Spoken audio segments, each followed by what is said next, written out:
Uh-oh. I think we lost Glenn.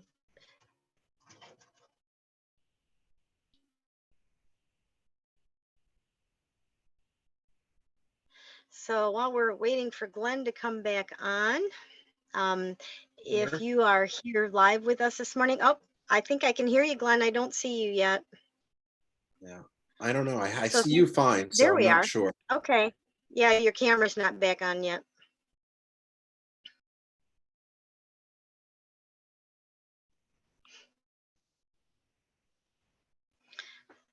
I don't know if you need to reboot and come back on totally, or but the camera's not on Yeah, yet. shoot. Let me come back in and come back out then. Okay. I don't know All right. if I'm doing that. It says our internet is unstable. Oh, goodness. He was on the picture. He just wasn't on mine. Well, isn't technology interesting? He was showing up on the YouTube screen, but he was not showing up on my screen. So I had no idea he could be seen. So let me get him back here.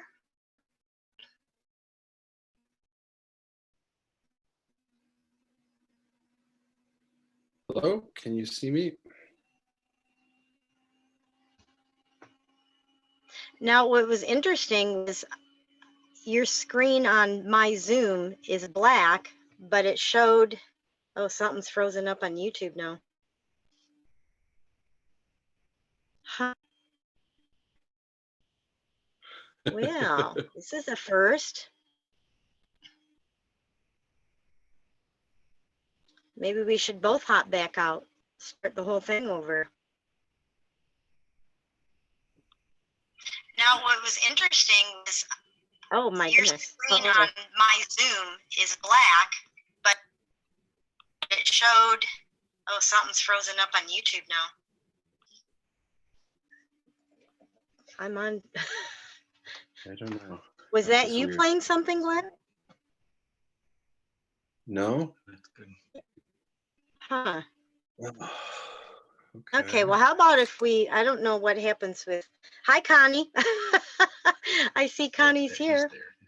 Okay, well, let's just go ahead and start because it's interesting. You're showing up on the, but it keeps freezing up. You see this? As long as you can hear it. Okay, well, as long as people can hear us, we'll just go for it. Maybe the technology will catch up with us. Let's see what we can do. Hopefully it'll work, so we'll see. Yeah, it's kind of a, all right, well, let's just go for it. We'll make it work. Like I said, as long as people can hear us. So, and it was weird because it said my internet was unstable for a while, and so it must be because that's why it's freezing up. So anyway, let's get started this morning. Yep, Connie says I can hear you just fine. So I'm going to just real quickly introduce Glenn, and he was on his way to being a CEO of a Fortune 500 company, climbing the ladder very quickly, doing very well, and then the death of his son Noah way back in 1999.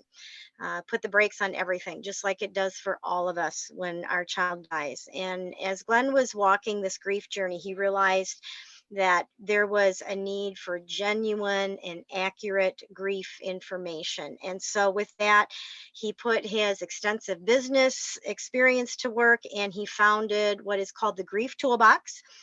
And he offers community resources, memorial products, just all kinds of things for people in grief to meet their needs. And he also created a program called Walking Through Grief. And Glenn has very quickly become someone that I consider a friend. And I am very honored to have Glenn in my life. And if you've not met Glenn, you're in for a real treat, and I think you're about to be blessed. So Glenn, thank you so much for joining me this morning. Laura, thank you very much for having me. I really enjoy being here. Well, why don't you start out by sharing Noah's story with us? Okay. Well, you know, in 1995, Noah was born, and it really changed my life in ways that I'm still coming to understand. He was my firstborn son, And it really changed my whole perspective on the universe. I had kind of, up until then, I had never really thought about where I fit into everything. But having this person who I was responsible for, who I, loved and cared for, it changed me inside. And for 4.5 years, he was a happy, wonderful boy who had periodically had problems with his ears. And so he had had ear tubes put in a couple of times. And finally, one of the doctors suggested that he have a tonsillectomy and an adenoidectomy, and that would help everything. And we went back and forth and back and forth, and finally decided that it was the right thing to do. And it turned out that that event changed everything, because having that surgery led to a series of errors that ended with Noah dying from complications from his tonsillectomy 3 days after the surgery in June 14th of 1999. Oh my And goodness. You just don't think of that happening. That comes out of nowhere, doesn't it? it does, and it's not something you think about. Although I've come to learn, through my involvement with Compassionate Friends and other large parent groups, that there are others who have also had their child die from complications of a tonsillectomy, and sadly, about 1 in 15,000 tonsillectomies end in death. And so Hmm, it isn't something you think about, but if you're the one in the 15,000, it changes your life forever. definitely. Wow. So, we're going to be talking about today how grief is a journey. And so, you have been on this journey for a good 20 years. That's a long time. Yeah, yeah. And grief is a journey, and I think that that's something that is, depending on where you're at in the journey, it is very easy to see and almost self-evident. If you're further down the road, in the beginning it can be impossible, because you can hardly see the light of the next hour in front of your face. And so it is, but it's how and where you see it depends on where you're at with it. And it's all about, it's not about where you end up, it's about how you get there. And it's Mm, allowing yourself to be who you are and experience what you need to experience at the time you need to experience along that journey. And I just want to share what I think is a wonderful quote by my friend David Kessler. Many people may know him, but he actually has an interesting quote that has to do with grief and journey that I think is very apropos here.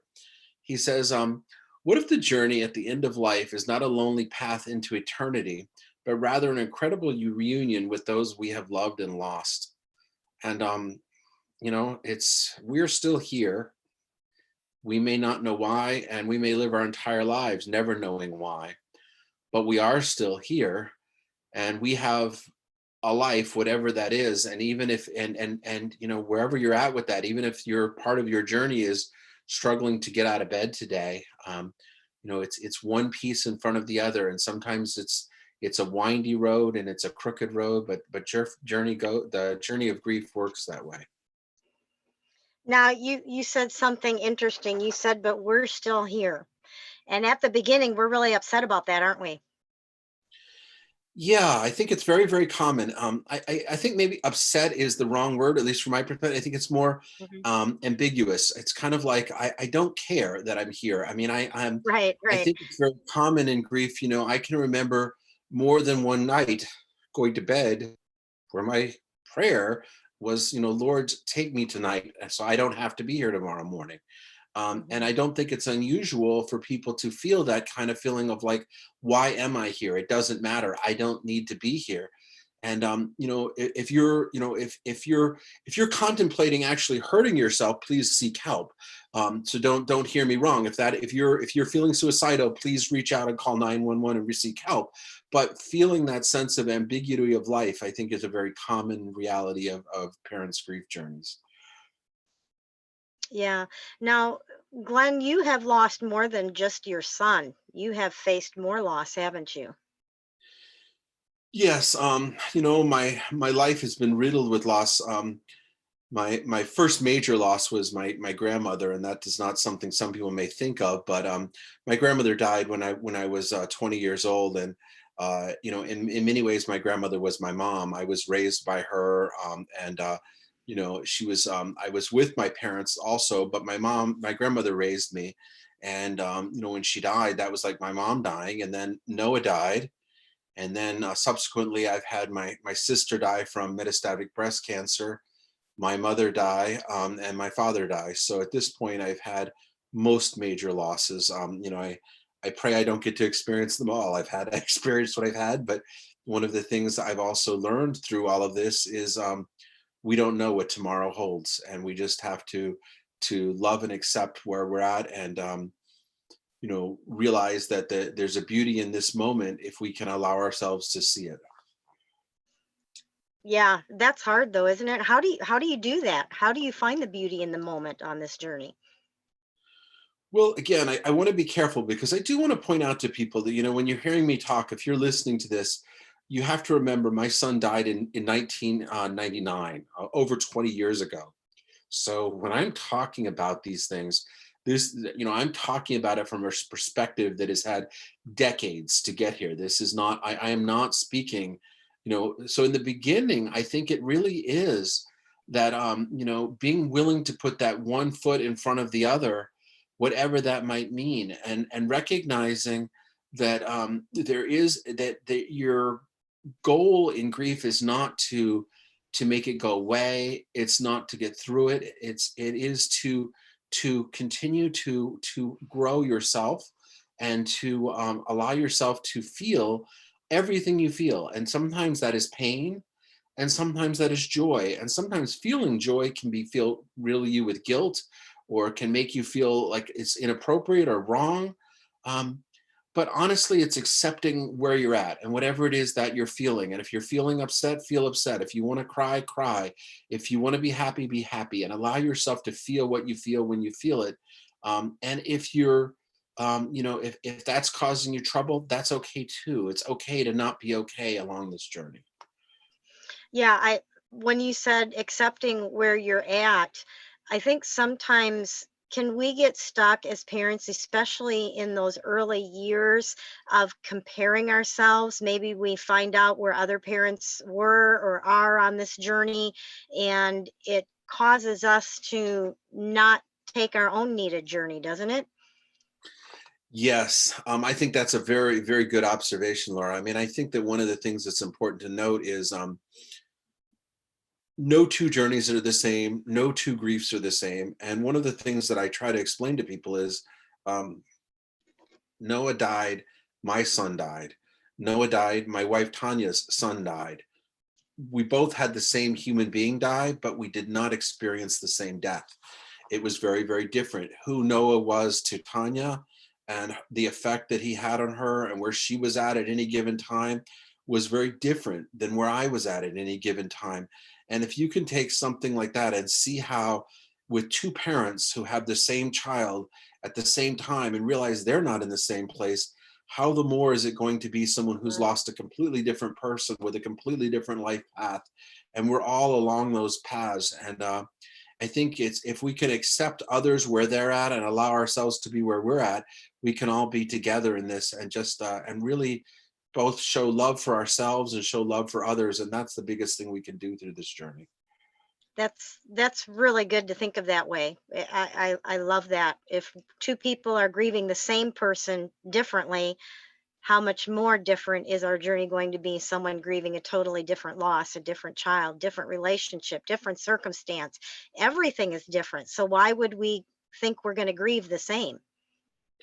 Absolutely, absolutely. And there's really only one rule in grief, and if you can follow this one rule, everything else is fine. Um, you know, you're not allowed to hurt yourself or others through this grief journey. Other than that, anything you want to do it, and it's appropriate and it's right.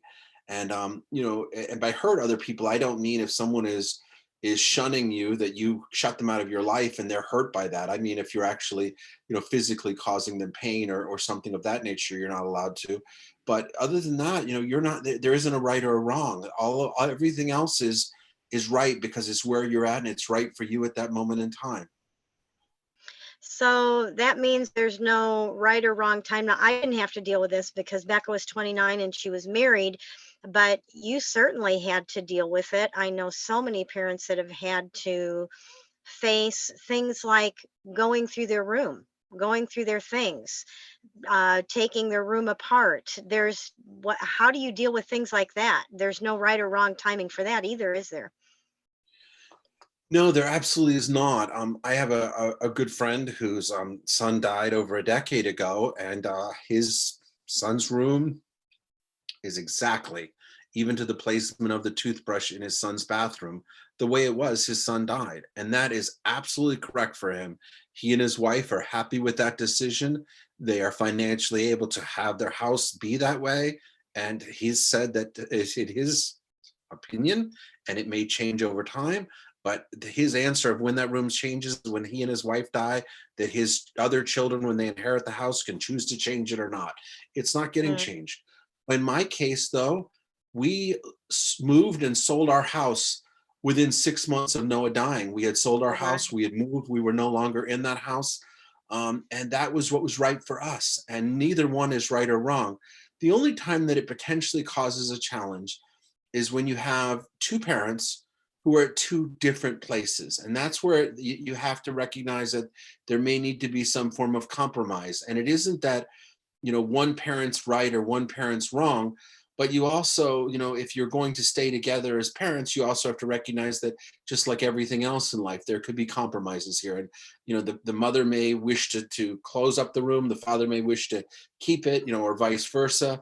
Or even your other siblings that may have some feelings about it. And as a family, you have to address everybody's needs and kind of work together through that. And there's not a right or wrong, but communication is the key to that. Hmm. Yeah, yeah. And I think sometimes it's not even a conscious decision. It's just all of a sudden you find yourself in there doing it. I think that's very, very right. Very true. I mean, I think a lot of times in early grief, we don't consciously think things through. We just do and allow ourselves to be there. And if we can be compassionate with ourselves and Hmm. recognizing that we're doing what is right for us at the time, and if we can see that in a loving, kind way and be mindful of what we're doing, then I think we can also, that is the biggest thing we can do to help ourselves along that journey, and recognizing that that journey is going to be what it's going to be. But if we can, love ourselves through it, then it'll be the best journey for us at that time. Hmm. And we've been talking about how every journey is different and we need to be on our own journey. But it does seem that in a lot of cases, there are some similarities, aren't there? Well, I think there's a lot of commonalities. I think that's one of the beautiful things, whether it be the bereaved parents of the USA, or whether it be the compassionate friends, or whether it be your local grief group, being able to be with others who have experienced this loss, because many of the things we experience, we may not experience them at the same time, and it may not be for the same reason, but we often experience the same things. There's there you may feel an uncomfortableness about a certain time of year. Mm. In our case, this is coming up kind of there's kind of a track here. There's Mother's Day, there's Memorial Day, there's Father's Day, and then there's Noah's death day. And so all of those, even now that it's 20 years later, there's often times where we are triggered back to those moments 20 plus years ago. And to be able to talk to someone else and say, yeah, for me, it may be October, or it may be, whatever. But to realize that those are common, I think is very important, because it helps you see that. And that's one of the real powers of peer grief support. And if you haven't tried it, I would highly recommend, if you have the opportunity to go to a peer grief support meeting, go 3 or 4 times. And in this world of that we're in COVID right now, a lot of groups are meeting virtually. So, take the risk and go to one, and give it 3 or 4 times. I think you'll find that it will, and in the long run, it'll really help you know that you are okay, and things you may think are not okay. Hmm.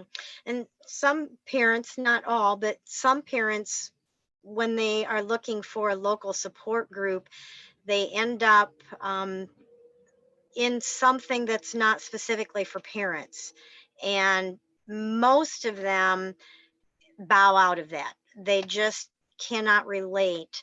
And so I'm just curious what your thoughts are, if at all possible. Is it important to find a peer group that can relate to you as a parent who's lost a child? Well, I think it's a key word there that requires everybody's personal definition. Who is my peer? And I think that's really important because for some, it's more than just finding other parents. Maybe your child died due to suicide, and maybe you want to be with other parents whose child died through suicide, or maybe it was through murder, or maybe it was due to substance use. Or things of that nature. And you may want to be with a group that is very specific for that kind of piece. That may be who you view as your peer group. So be with your peer group. In other cases, you may view anyone who's had a loss as your peer. And so that is your peer group and go with it. So I think it's really important to self-define who your peer group is. And it's okay if the group doesn't meet your qualifications for peer, find the right group. And I think in often cases, you're right, bereaved parents are more comfortable with other bereaved parents because one of the unique realities of a parent loss or sibling loss, and I think there's a commonality in both cases, is that it happens out of what we view as the natural order of things. Now, it's not really the natural order. Children do die. You and I can both speak to that. That is naturally how the world works at times, but Well, it's and you not that. think about It's the not first the loss in the Bible was the loss of a child. Absolutely. So it is part of the natural order of things, but for some reason we all have this belief structure that it isn't. And because it isn't, we never think about it at all. I mean, my parents died relatively young. My mom was in her 60s and my dad was in his early 70s. So they were relatively young when they died. But at the same time, I've known, that more than likely there would be a time when they would die. And it is painful and it hurts. And my dad's over 3 years since he died. And in that specific case, there are times I long for my dad still today. But it's different in the sense that I think that I had that understanding. Whereas with my son, there was never that understanding. Or with my sister, she was 10 years my junior. In both cases, the Mm, understanding was is that I would be gone yeah. before either one of them.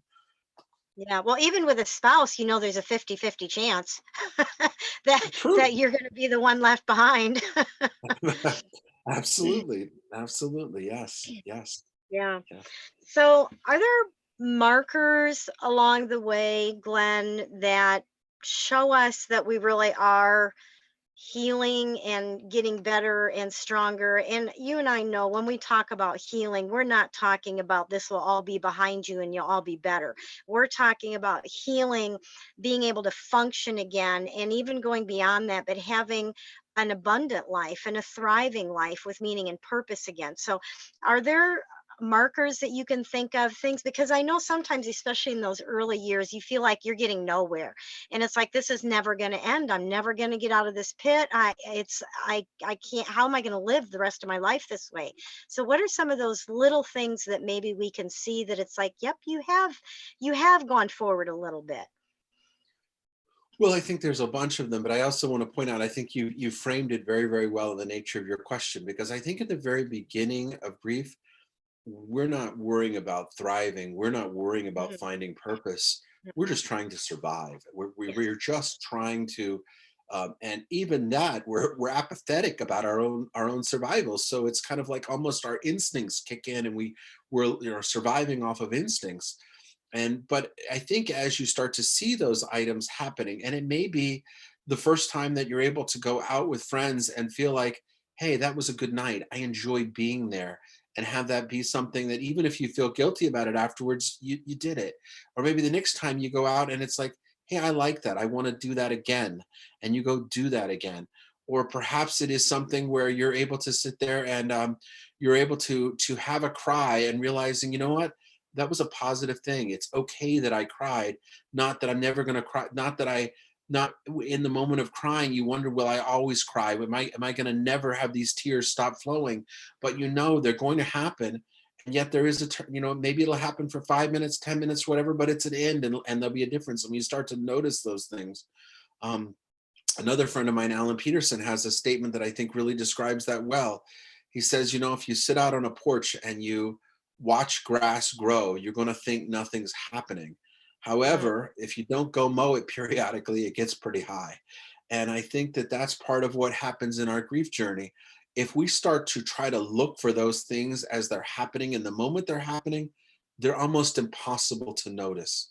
But if you start to look back and ask yourself, how does this compare to where I was, last month, last year, 2 years ago, and start to see how those differences start, and allow yourself to celebrate those pieces, whatever they are. Because the thing is that our connection with our child is based in love. That is really what it is based in, and that love, while they're here, has certain unique realities of all of the physical aspects and things of that nature, and those go away, but the love does not. And for me and for many parents that I know, if you ask them the question, do you love your child more, less, or the same as the day that they died? I've yet to have any parent give me any answer but tell me that they love them more. And that, to me, I think, is indicative of the fact that our relationship, if we let it grow, it grows. It is a true living relationship, and that love grows. And it is something that we never lose. They'll be with us in that respect forever. mhm. I know we had Dave and I last summer, summer before, kind of blurs together sometimes, but we were speaking at a conference in Ohio, and Dave had a mom come up to him and say something like, it'd been something like 10 years or whatever it was, several years down the road. And she said, nothing has changed for me. It's all just as horrible.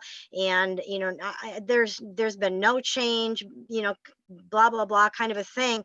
And Dave was like, but there has been growth, or you wouldn't be here today. You wouldn't be at this conference. You would be home in a ball crying somewhere still.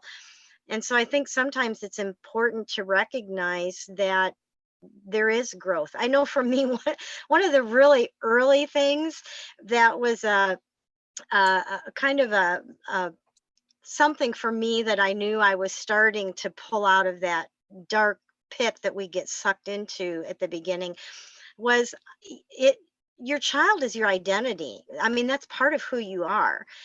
And so when that child goes, you have to deal with that. I mean, we're still that parent, but that's all stuff we have to deal with. And I know, like, at the beginning, if I would meet someone new, I'd want to, oh, hi, I'm Laura Deal, and my daughter died.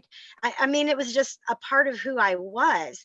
And getting to the point where it was like, I didn't feel like, I mean, I never added that, but just that thought was there.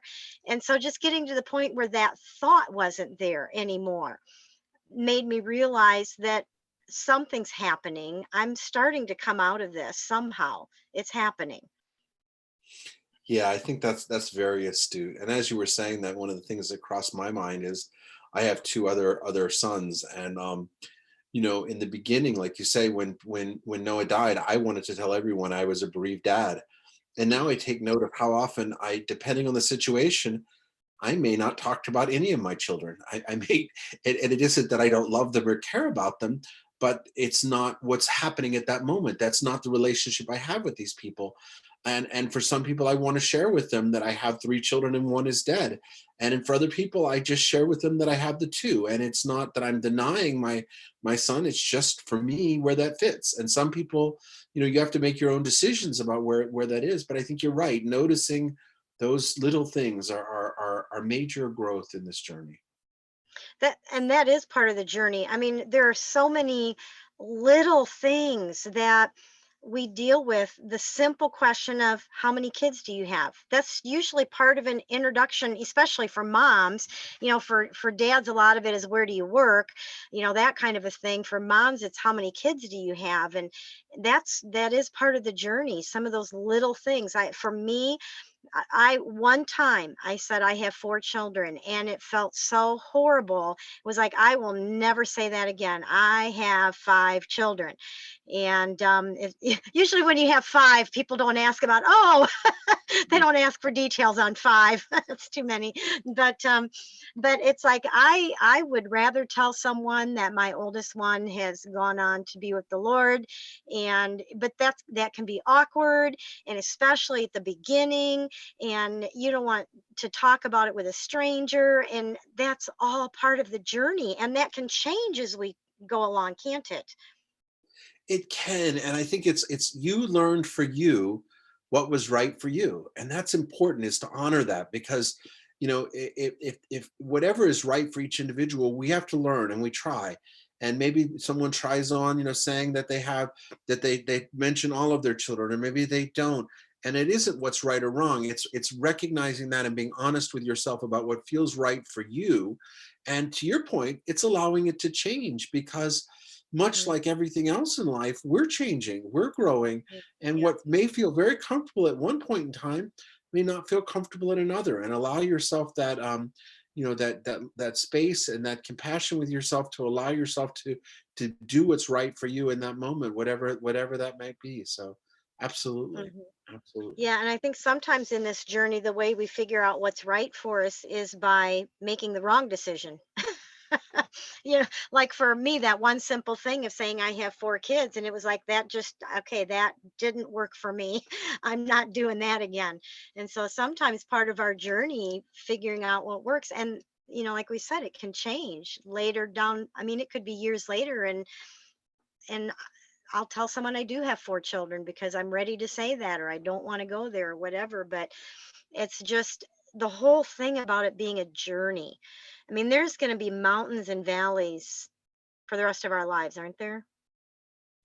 There will be, and I think that that's one of the things that as you talk about it, I hope people are hearing that grief is part of life, because I think that life has all of these mountains and valleys and journeys. And one of the Hmm. things that I think we do a disservice of, more so in American culture than maybe in other cultures, but I think sometimes we don't recognize that grief is just a natural part of life. It is something we all experience in different ways. And to be able to realize that just like anything else in journey, you've been married for I think over 25 years, if I'm not incorrect, right? Yeah, I mean, you and David. yeah, over 30. Yeah, and I'm Uh-huh. sure there's been mountains and valleys in those 30 years. Oh And yeah. that is the nature of that's the nature of a marriage, or it's the nature of a grief. Or if you look at your other four children, there have been times when things have been really great with them, and other times when they have been they really just stressed you and caused you immense problems. And so I think that that's there's been mountains and valleys there. So I think like everything is mountains and valleys, and to recognize that and to allow ourselves that honoring of that and recognizing that the fact that the grief is part of our lives isn't a wrong thing or a bad thing. It is just a normal natural part of life. Hmm. Yeah, it is. It is. We don't like it, No, but it no, is. we don't like it, but you know uh I I know you are a believer in Christ, and so am I. And I think that there are many things in life that if we were to ask ourselves, is this what we want? The answer would be no. But the fact is we're not given that choice. This world is what this world is, and so we have we they don't it doesn't get taken away. It's still part of this world, and you know um even Christ cried when his best friend died. Mhm. So I think it's Yeah. just part of our humanness.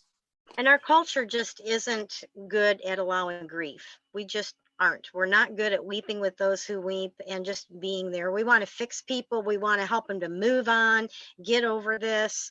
And it just doesn't happen that way. I do think that is it. We want to fix them. And I think if you're listening to this and you're asking yourselves, how can you help your friend? I think the biggest thing anybody can do is just be. If you can sit there and not try to fix someone, but allow them to be wherever they're at. If they want to cry that day, let them cry. If they want to go have fun that day, let them have fun. If they want to talk about their child, let them.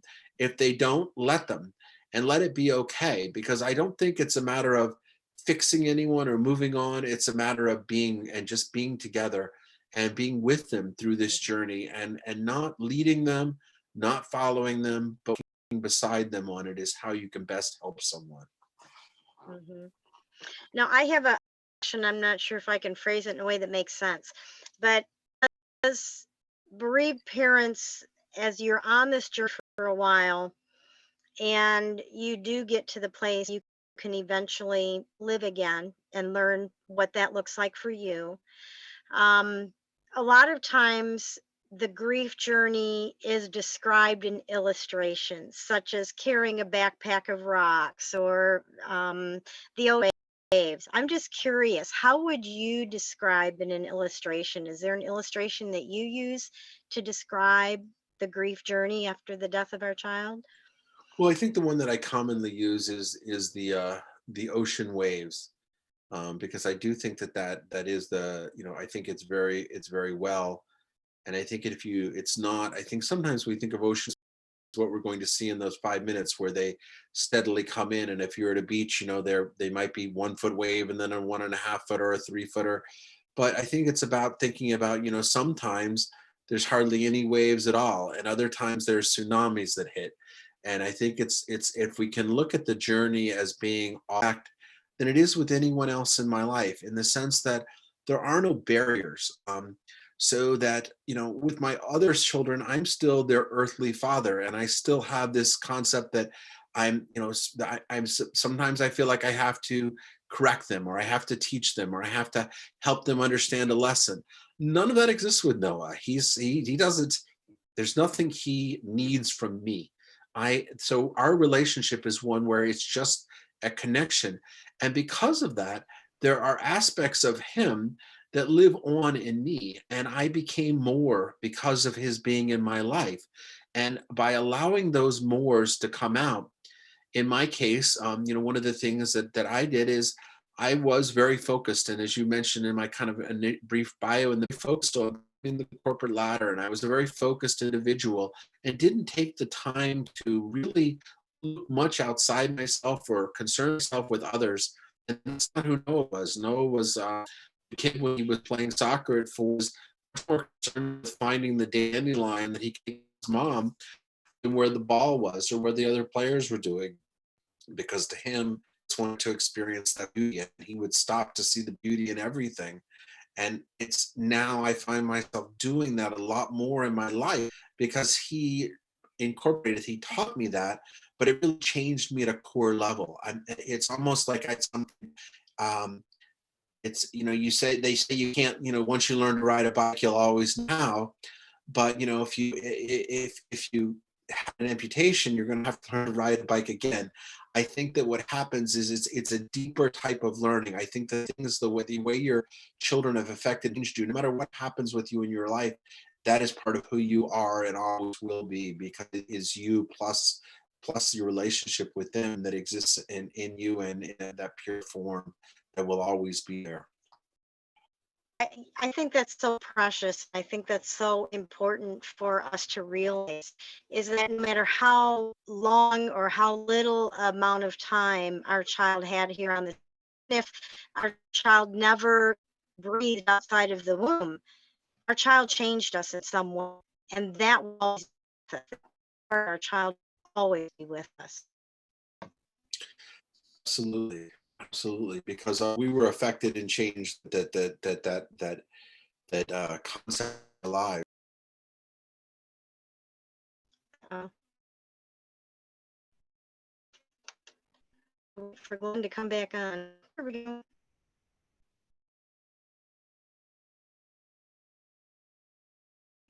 Really, this connection is so bad. We've had a problem with this, like this,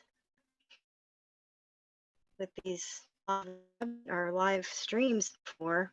So I'm not sure what's up this morning. Sorry, everybody.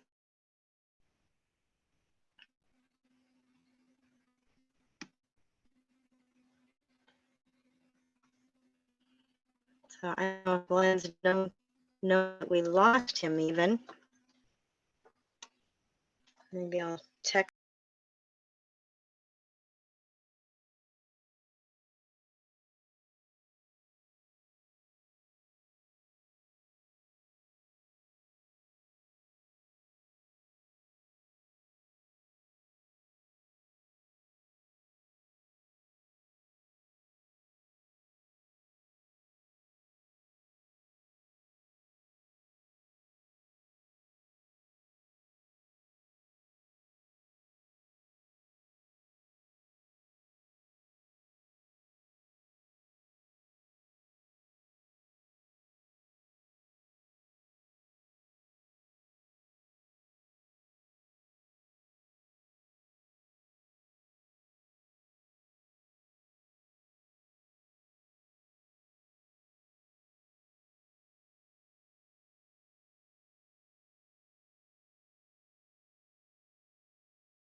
so small because you can only see the world in your own little bubble, and you can't see it beyond your own skin.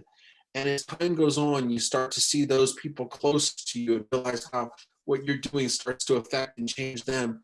And over time, I think you come to this point where what you really want to do is give back to others in that grief Mm, journey. And I want to be careful because you and I have kind of done that on a monumental scale. And I don't want people to feel like they have to go right, do something like what right. you've done or what I've done. Something, it can be simply as recognizing maybe if you have a friend who has someone whose love died, maybe you're the person who's willing to pick up the phone and call them and aren't afraid to have that conversation when that occurs in your life. It could be whatever, because I think it's that giving back that starts to become what that grief journey too is that continually giving back, whatever that might mean. It can mean a Hmm. lot of different things. It might mean giving back, might mean keeping a job so you can.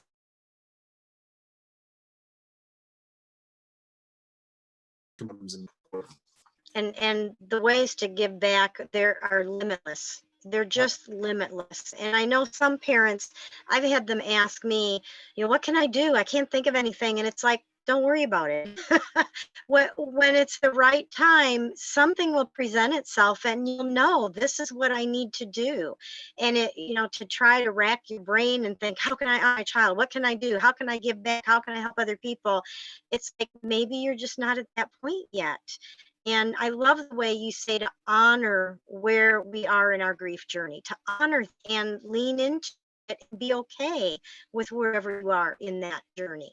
Absolutely. Absolutely. Yeah. Yeah. Um, when you were talking about in our talking about the fact that a child lived is what mattered. I pulled my phone over to look up something. Have you heard the poem or the story about the dash?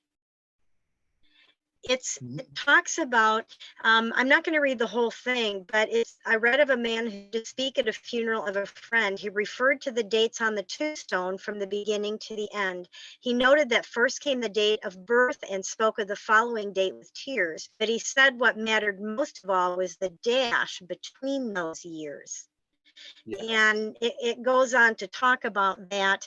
And I think that's so important for our child is the fact that they lived and and that we are a better person because of is to keep our child's memory alive. If we don't do it, who else is going to? But it's not something to be feel guilty about or feel like compelled to do right now. It's just in your journey and let your journey take whatever form it needs to take, and it is taking.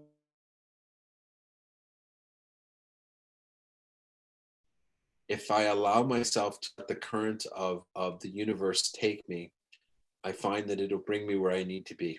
Mm, If I try to fight it, I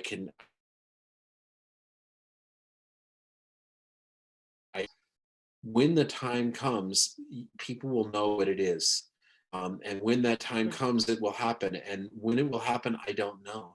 And you can't say it's going to happen in a year or 2 years or 5 years or 10 years. It'll be this, that, or the other thing. It'll feel right, and you'll do it because it'll be whatever it is when it occurs. Yeah, yeah. Are there anything that you can recommend? I know at the beginning we can't make those choices. We talked about we get to the place where we can start to make choices. At the beginning, we're just sucked under the grief. I mean, it just takes us under, and we are barely in survival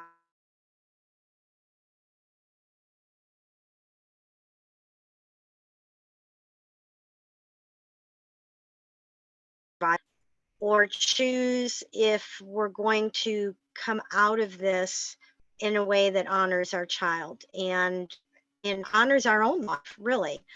So, is there anything you can think of, and maybe going into this walking through grief thing that you put together? Are there things that you can recommend that people can do to kind of work towards those choices, or what are some of these choices that we find ourselves getting to make? Well, I think it's a matter of honoring the choices that we are making because I would say I would see it slightly different than what you proposed. Is I think we make choices from the very, very beginning. Um, they don't seem like choices, but the choice to continue to breathe, the choice to get out of bed, the choice to sit there and cry, even though it doesn't feel like a choice, but allowing yourself to just let the rest of your things in your life go and be there and cry. To those are all choices that at the time they don't feel like choices because they feel like, well, what else could I possibly do? But in every case, there was another choice. You didn't have to do any of those things. There was other choices to be made, and you still made every one of those choices. And I think if we can honor that as they go, and as the choices start to become more obvious choices, as they start to become larger and bigger, it isn't that we can recognize that we've been growing on that journey. And it goes back to that same watching that grass grow. In the very beginning, the choices are so small and they feel moment they aren't small. In that moment, they are just as big as the biggest choice you ever made in your life. And it is allowing yourself to honor that. And I think one of the choices that we constantly can do is to continue to, as you said, trial and error of what is right for us. Because there isn't one way. Nehemiah says there's as many ways to grieve as there are people who grieve. And I think exactly what I've done, or you would tell everyone exactly what you did, certain aspects of that would resonate with people, and certain aspects would be right for them to take, and others of them would. But if we can take those trial and errors and honor that and allow ourselves to continue to make those choices and keep going back and realizing that we didn't you saying that you had 4 children was not a mistake. It was not doing it wrong. It was you Mhm. taking the courage to make a choice to answer the question and then honoring what the answer was and recognizing that a different choice was the choice you wanted to make. And And I the had more to make the wrong choice in order to know what the right choice was for me. absolutely, absolutely. So was it really the wrong choice because you now know what Exactly. the right choice is? Right. So we don't have to beat ourselves up if we feel like, why am I 6 years into this and I'm still a mess and I can still barely get out of bed? We don't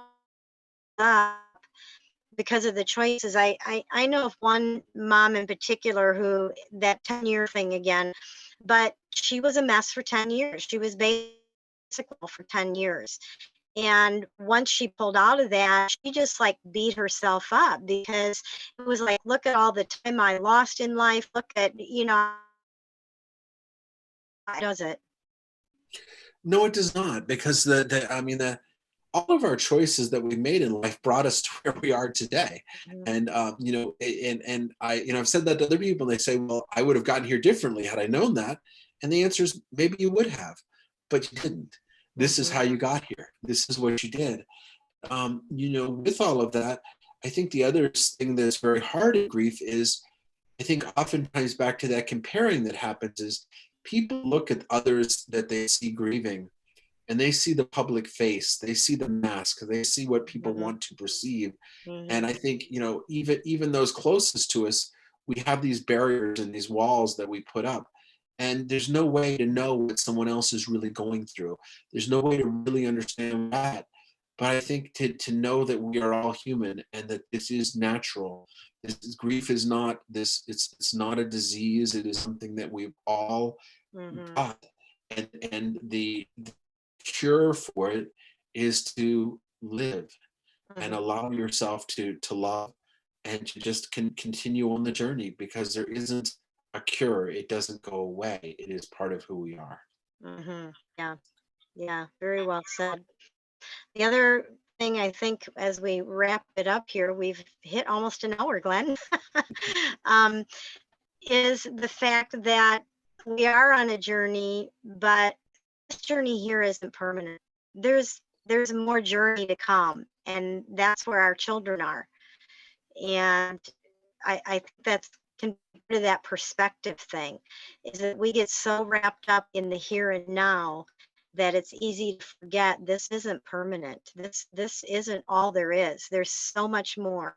And the more is so much better. And our kids are already there. Absolutely. Back to that quote that I started everything with, what the journey at the end of life is not a lonely path into eternity, but rather a credible reunion with those lost. And I think that's exactly what you're pointing it out, because it's not a what if. At the end of the journey, there is a wonderful reunion. Yes. Yes. Well, thankful for that. Well, and this has been so good talking to you, even with all the technical stuff going on. So how can people, what's the best way for people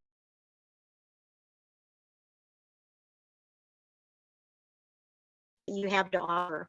Well, Walking Through Grief is a 9-week grief support program designed for anybody who wants to run a grief support program, whether they uh, in some sort of hospice or other healing environment. And that is available at walkingthroughgrief.com. You can also find me at thegrieftoolbox.com or the Grief Toolbox Facebook page. And any of those is a great way to get in touch with me. Okay, and I will put those links in the description of this YouTube video for the replay so people know that.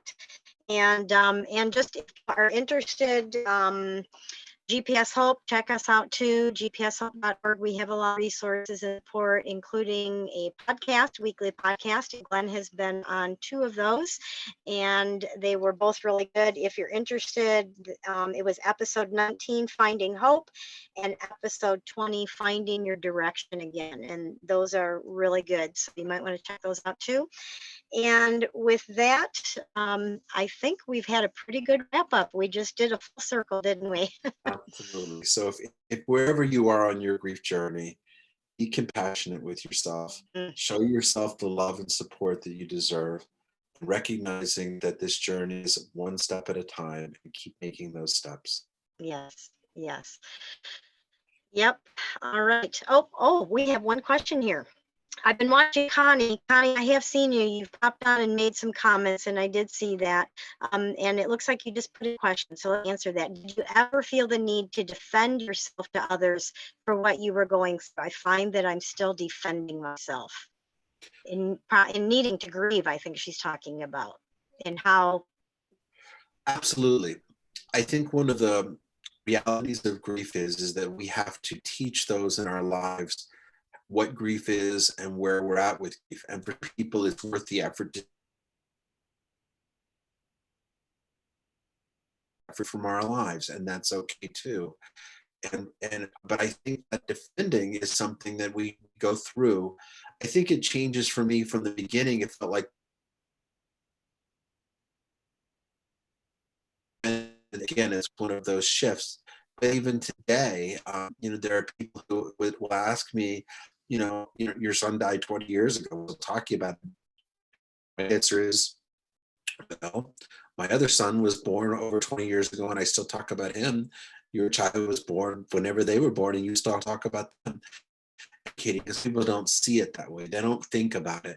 But it is in the beginning, it can feel defending, and it's okay if the person you're defending it to isn't worth your effort to defend. Some of those people in your life. Sometimes the most compassionate thing you can do, recognize that some people aren't ready to take the journey with you, and it's okay to leave them behind and go down your journey. Okay, to teach those others how to best help you for those who are worth it, and you have to decide on a case by case basis. Mm-hmm. Now, I want to add to that question simply a couple of parents that I've been talking to, right now, that we're kind of in the same conversation. What if those people are your other adult children and they really think, Mom, we're trying to help you get over this. You really should be past this, losing our brother or our sister or whatever. You should be doing better by now. It's kind of hard to cut your own kids out of your life. Well, I think there's a hard question we have to ask ourselves there. And this is a very hard one. So if anyone who's hearing this, please ask the question twice and know that I'm saying it from a place of love. I think the very first question we ask ourselves, our other children say something like that to us, is, are we unfairly positioning our dead child and our living children? If we have multiple children, they are all our children. Mm-hmm. And all of them deserve our love, deserve our attention, and that means dedicated attention. One with that child. And yes, those other children are there, but you're not dealing with them, you're not helping them, you're not talking to them, you're not concerned about their lives, you're concerned about the one that is in front of you at that moment. And I think we have to always ask ourselves, are we in fact not doing that? Now, if we are, then part of what we also have to do is love our children and help them understand, just like when a new child comes in, and our children who are here like they're going to lose something, that there's enough love to go around, that we can both love our child who's not here and love. And I think it's a matter of asking ourselves both of those questions, because I agree, cutting our children out is I don't want to say can never or should never, longer and a much more taxing path. But sometimes I do think we have to ask ourselves, are they actually pointing out something that is of value for us to look at? Yeah, because it really does come back down to choices again, doesn't it? We can choose to have our entire focus be on the one child who isn't here, or we can choose to say, you know what, I'm going to put that on a shelf for right now because this child needs me, even if they're an adult child. I need to focus some attention on this child so they know that, like my daughter came to me and said she thought the wrong one died. That was how she was interpreting my grief. That was a horrible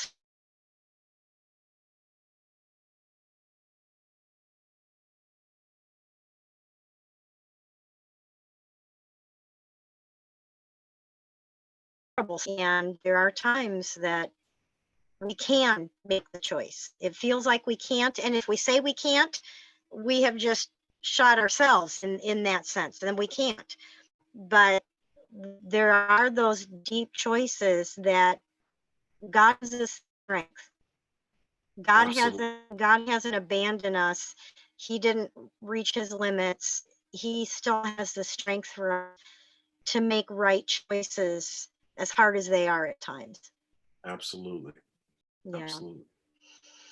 Yeah. Well, Connie, I hope that helped answer that question. She said yes. So at some point there was a an understanding there. So that's good. So thanks for hanging on a few extra minutes, Glenn, and answering that for us. So, all right, we will say goodbye to everybody. Hope this replay will turn out good so people can watch it later. Thanks for being with us, Connie, and anyone else who was watching live. And Glenn, it's always good to talk to you. It's just always good to connect, and I do feel blessed and honored to consider you a friend, especially in this world of parental grief that nobody wants to be in. But boy, it sure isn't a great place. The friends that you meet here and the people you meet are just beyond what.